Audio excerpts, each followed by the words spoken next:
ma'lumot dasturi. Bu dasturimiz orqali har galgidek o'tib borayotgan haftaning muhim xabarlariga birgalikda nazar tashlaymiz. Studiyada Davron Xonov bugungi dasturimizda O'shda qurilish materiallari 10-20% ga arzonladi. Dağlar ham arzon былтырga qaraganda narxi arzonda. Qirg'iziston Rossiya taraqqiyot fondi 9-sentyabrdan nasiya bera boshladi. Проценттен ашпаған 3 миллион долларға чейин ақша қаражатын бергенге мақұлдашылды. Qorasuv o'quvchini mashina urib ketgach, aholi yo'l to'sdi. Gaylar turib to'spay qolgan. Gayni bo'yicha urib ketdi. Men bolam bilan janjallar yeyladim, o'shanchib kuyivatam, cho'g'ilvatam, o'shanchib nana. Qirg'iziston Yevrosiyo iqtisodiy ittifoqiga qo'shilgach, Qirg'iziston Rossiya taraqqiyot jamg'armasi tuzilib, fond qirg'izistonlik tadbirkorlarni qo'llash maqsadida ustma foizi past bo'lgan kreditlarni bermoqchi. Jamg'arma byudjeti 1 milliard AQSh dollarini tashkil qilib, uning 500 millioni kapital bo'lib, qolgan yarmi tadbirkorlarga beriladi.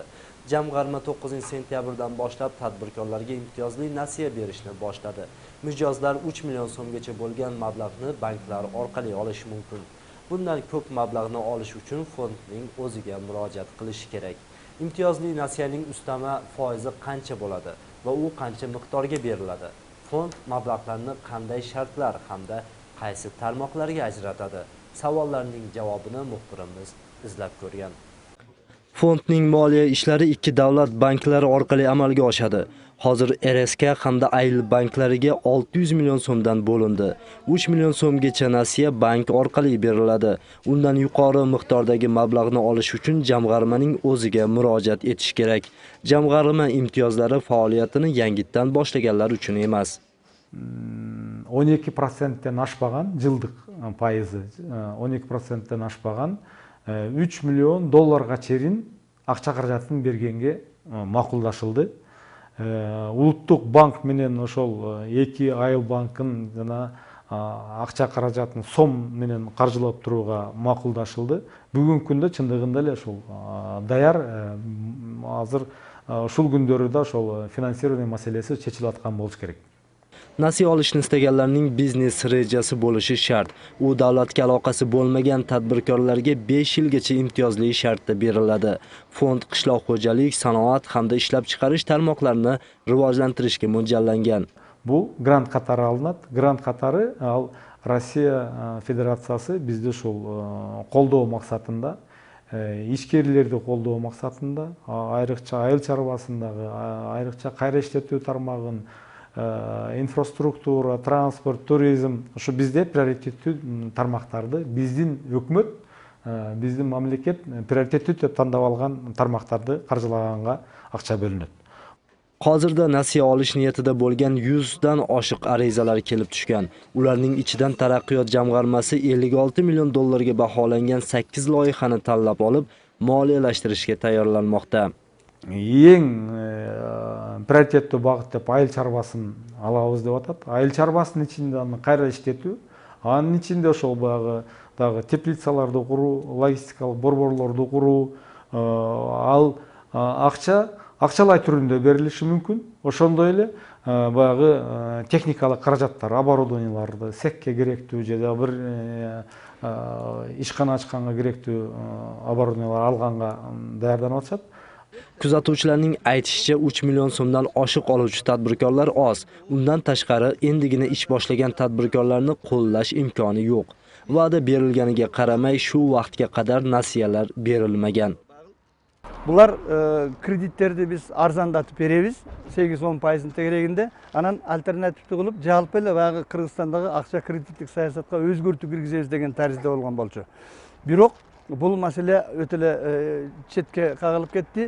Мына өкімет тарапынан берілген миллиондық кредиттер бар, айыл чарба кредити. Ошолордун барын есептеп келгенде, бұлар атаандаштыкты түзө алган жок. Jamg'arma hisobida 250 million dollar bor. Sentyabr oyining so'ngiga qadar yana 50 million dollar kelishi kutilmoqda.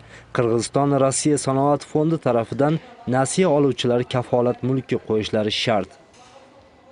Qorasuv rayonining Yangi Ariq qishlog'i aholisi 9-sentyabrda O'sh-Bishkek yo'lini to'sishdi.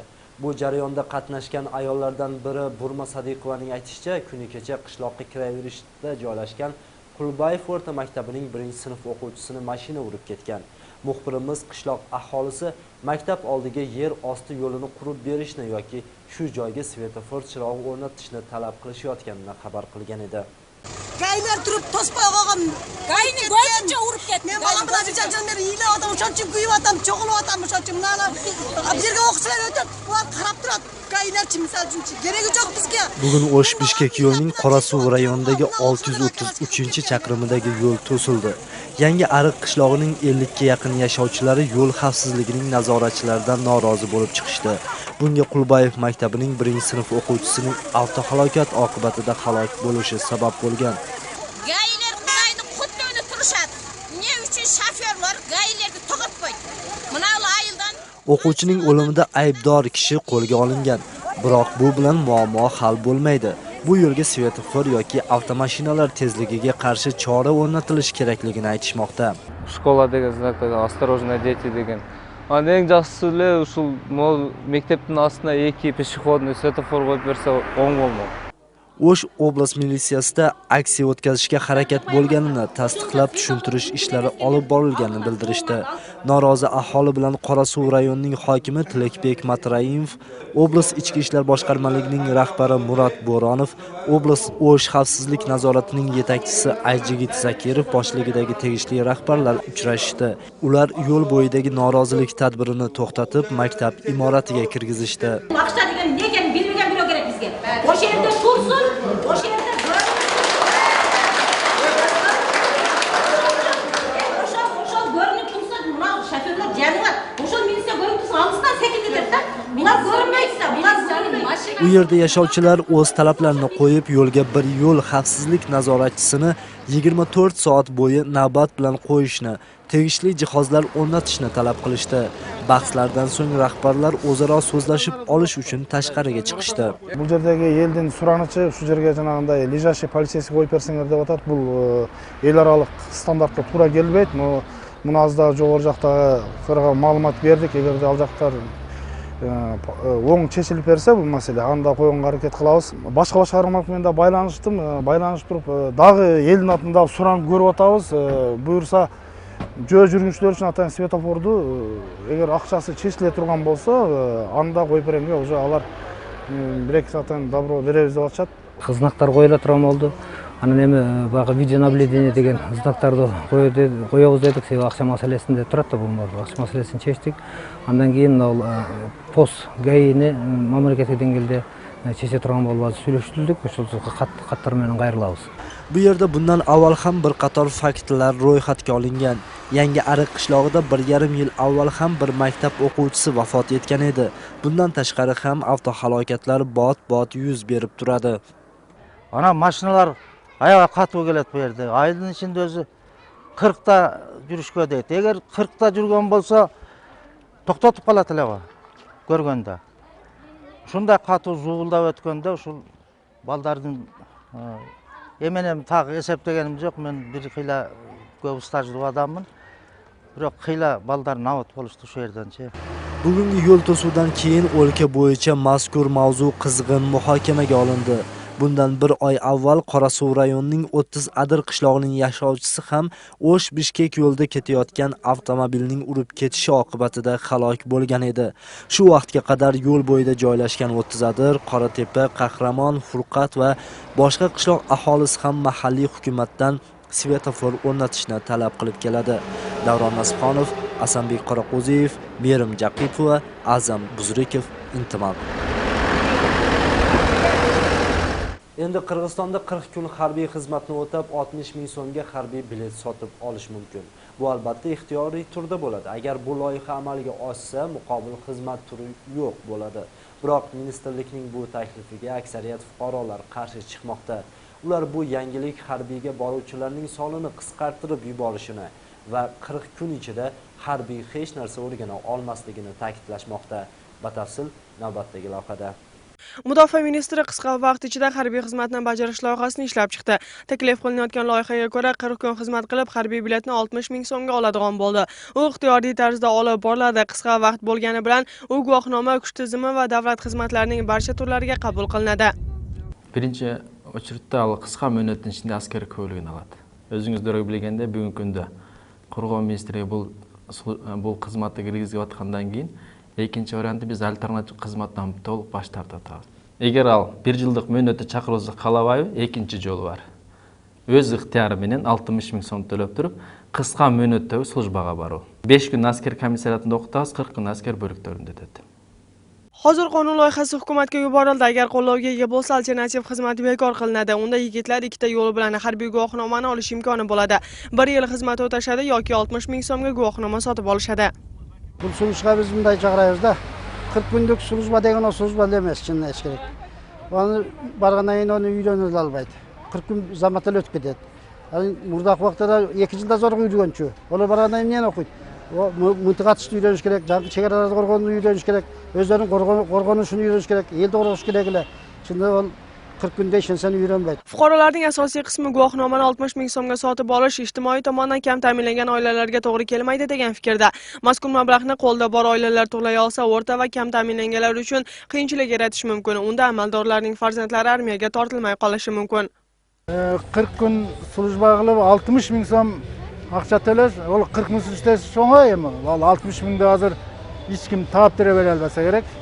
Аны байлар эле төлөсө калгандардын колунан келбейт.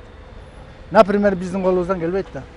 Tahlilchilar mazkur usul harbiy xizmatga boruvchilarning sonini keskin qisqartiradi deb baholashmoqda. Ular bu vaqtgacha davlat xizmatiga va kuch tizimlariga ishga olinmaydi degan buyruqning asosida harbiy xizmatga borganlarning soni ko'payganligini ta'kidlashdi. Bu turmushga oshmay turadi. Armiyadan qochqanlar ko'p. Bağı öz betince, bağı öz kalosmeni bar жүрген, bağı jigitler mına şunçalık hareketlenip atsa, alar bugünden şu jalp ot siyak төлөшөт. Dağda bar akçalıların baldары, koyçumanın baldары, çınıgı, bağı patriotlar, çınıgı öz kalosini bara turganlar sani azat. Agar qonun loyihasi qo'lga topsa, kelasi yil boshdan kuchiga kiradi. Mudofaa ministrligining bildirishicha, mazkur usul Qozog'iston, O'zbekiston, Turkiya davlatlarida qo'llanilmoqda.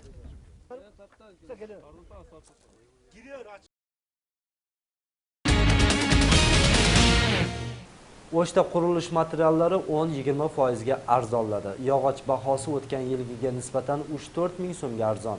Sement o'tgan yili 13 so'mga chiqib ketgan edi. Bu yili esa 5-6 so'mdan nari jilmadi. Sotuvchilar narxlarning pastlab ketishi Rossiya rubli qadrsizlanishidan deyishmoqda. Asosan bozorda Rossiya mahsulotlari bahosi pastlagan. Erkin Jalilov 15 yildan beri yog'och savdosi bilan shug'ullanadi. U har yilgidan ko'ra bu yil mahsulotlar narxi past bo'layotganini aytadi. Narxning arzon bo'lishiga qaramay xaridorlar oz. Bu yerdagi tovarlar asosan Rossiyadan olib kelinadi. Hozir yog'och bahosi o'tgan yilga nisbatan 3-4 mingga arzon. Terek tem bo'la arzon. Былтыркы жылы misali bir terek 3 tuştu satılат, bir üçtügü 520 so'mlik terek bu yil 400 so'm 380 so'mdan da. Bundan tashqari qum, tosh, sementning bahosida ham keskin o'zgarish bor. Bunga rubl kursining tushib ketgani sabab bo'lmoqda deyishmoqda. Rossiyadagi muhojirlardan kelayotgan pulning ozayishi ham qurilish ishlarining kamayishiga ta'sir ko'rsatgan. Biz olib kelyapmiz hozir ham shu yerga kelishi 2000 oshib tushyapti bizning rasxod. Shu yerdan chiqib ketishimiz 2200 2300 ga tushadi. 3000 ga sotilyapti. Endi estat endi. Bu yerdan klientga olib berishi ham bor da benzinda. Ovada g'azmaz benzin keldi. Bizga hech qancha pul qolmaydi o'shani sevgan. O'shanda ele tashqa bo'lgan surotlar. Qurilish ozaygach toshlarning sotilishi ham kamaygan. Avvallari har bir yuk tashuvchi mashinadagi tosh kun sayin o'tib turgan bo'lsa, hozir 3-4 kunlab turib qolmoqda ekan. Xaridorlar ham bu yil narxning past ekanini aytishmoqda. Aholi qo'lida pul kamaygani uchun rejalashtirilgan qurilishlar to'xtab turibdi. Hozir bu yerdan o'tib ketdi, hech kim olmaydi, ақша yo'q. Qurilish to'xtagan, ақша yo'q olmaydi. Endi ақша bo'lsa oladi bu materialda ham. Bular ham o'sha epteb o'tkazish uchun arzonlab turadi bular ham. Ustaxlar ham arzon bu yil былтырga qaraganda bordi arzonda. Tahlilchilar Qirg'iziston muhojirlarining ko'pchiligi Rossiyada bo'lganidan rubl kursining tushib ketishi mahalliy bozorga ham o'z ta'sirini ko'rsatgan. Xitoydan olib kelingan mahsulotlarning narxi avvalgidek, Rossiyadan olib kelinganlari esa 3 oy davomida hozirgi bahoda saqlanib turishi mumkin. Негізгі киреше бұлағы болып Россия мамлекеті болып есептелгенде, ал жақта рубльдің курсы төмендегеннен кейін ал қандайдыр бір деңгейде сатып алу үшін қапшығына сөзсіз тәсірін тигізді. 50-30%-дан 50%-ға шейін. Демек, ал сатып алу жөнделгенде де тәсірін, теріс тәсірін тигізді. Ошондуктан талап аябай төмендеп кетті. Iqtisodiy tahlilchilarning taxminicha yangi yildan boshlab Xitoydan keluvchi materiallar qimmatlashi mumkin. Bunga Qirg'izistonning Yevrosiyo iqtisodiy ittifoqiga qo'shilgani sabab bo'ladi. O'zgana rayonidagi nomer 59-maktabning o'quvchilari yangi o'quv yilini ijaradagi uylarda, sport zalida boshlashdi. Yangi maktab eski bino o'rniga qurilayotgani bois o'quvchilar sharoiti bo'lmagan yerlarda ham o'qishga majbur bo'lishmoqda. Sovuq zalda va hali to'la bitmagan uylarda o'qishga majbur bo'layotgan o'quvchilar haqida muxbirimiz hikoya qiladi. Qirg'iziston qishlog'idagi avariya holatidagi maktabning o'rniga yangisi qurilmoqda. Bino avvalgisini o'rniga tiklanayotganligi sababli eski maktab surdirilgan. Shu sababli o'quvchilar yangi o'quv yilini uy va sport zallarda boshladi. Hozir buning uchun 4 uy ijaraga olingan. Unda ikkisi mena bilan o'qishmoqda. 6-sinfdan yuqoridagilar esa sport zalda bilim ola boshladi. Aylumes, жаңы мектепке кирсек, эң сонун болмок. Анан баары бул жерди жакпайт, ыңгайлуу эмес. Анан bir класстын сөздөрү угулганы аларды кылат да, бизде сабактардан угулат. Адамдар көп болуп, басканда дагы чаңып кетет. Жакпайт бул жерде окуган. Vaqtincha ta'lim olinayotgan sport zalda dars o'tish uchun umuman sharoit yo'q. O'quvchilar tuproq to'shalgan yerda o'tirishibdi. Ost qismi nam bo'lgani uchun quyoshli kunda ham sinfxona ichi sovuq bo'ladi. Ijaraga olingan uylarda ham qurilish ishlari tugatilmaganligi sababli sharoitlar yetarli deb bo'lmaydi. Bu holda ta'lim olayotgan o'g'il sog'lig'idan ota-onalar xavotirga tusha boshlashdi. Sovuq bo'lib baraydi, o'shaga chayin ertaroq бүтүп қалса, бүтпесеми отыргандары семон, тупарақ. Жерге отырып партаға жалышат, анан кысылышы бир ал кандай сабак болуп атат билбейм да. Ачык, суук, анан кайсы печке болуп каяка, анан тоң өлүп калышпайбы? Балдардын келечеги керек да. Эми ушу балдардан биз кооптанып, ушу эртерээк бир ушу мектепти бүтүрүп беришсе, ушу балдар жакшына мектепке окушат эле.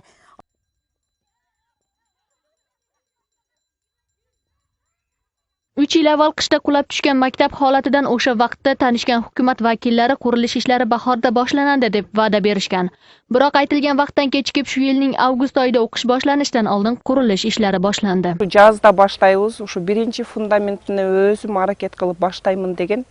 Жамгыр жаса, кокусунан кар жаап койгонго чейин мектебибиз бүтпөсө, окуучуларыбыз аябай кыйынчылыкта окушат да. Чындыгында азыр бул жерде өзүңүздөр көрүп чыктыңыздар.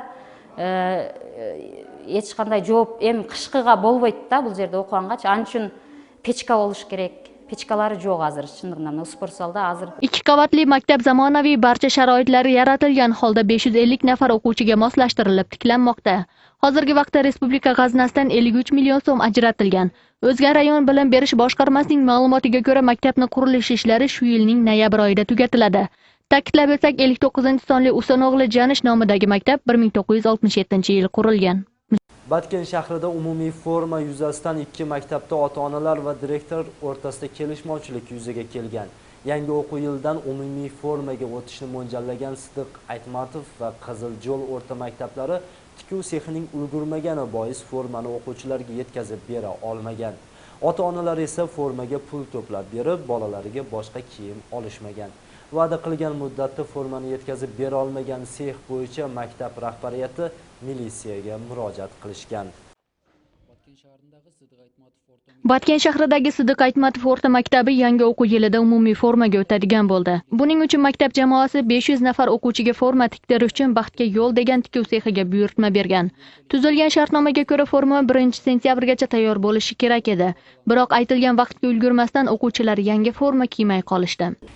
Sex менен ательер комитети болуп чогуу августтун 15-ге чейин форманы тигип берүү болуп договор түзүлгөн да.